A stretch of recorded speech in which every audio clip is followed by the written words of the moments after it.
एक महत्त्वाची बातमी आहे ती आपण पाहूयात। वैष्णवी मृत्यू प्रकरणामध्ये वैष्णवीचा कधीही मोबाईल काढून घेतला नाही असं कसपटे कुटुंबानं म्हटलेलं आहे। वैष्णवीच्या चारित्र्यावर शिंतोडे उडवले जात आहेत असं कसपटे कुटुंबानं म्हटलेलं आहे। हगवणे कुटुंबियांच्या वकिलाच्या युक्तिवादावर कसपटे कुटुंबानं हे स्पष्टीकरण दिलेलं आहे। चालू आहे, पोलीस त्याचा योग्य तपास करतील।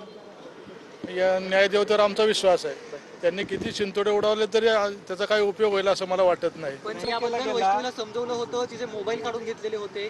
अजिबात असा काही प्रकार झालेला नाही। तिचा मोबाईल कधी काढलेला नाही।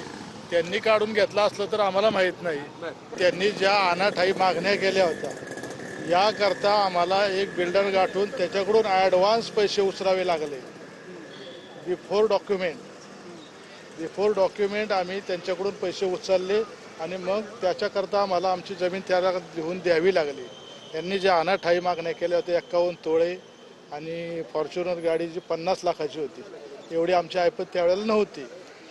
त्यावेळेला आम्ही ॲडव्हान्स पैसे त्या बिचाऱ्याकडून उचलले आणि त्याला म्हणलं तुला आम्ही नंतर जमीन तुला जेवीसाठी देईल आणि ऑन डॉक्युमेंट तसंच आहे। आम्ही ॲडव्हान्स त्याच्याकडून पैसे घेतले आणि मग आम्ही सर्व चुलत्यांनी मिळून मुलीच्या लग्नासाठी नंतर त्याला डॉक्युमेंट करून दिलेलं आहे।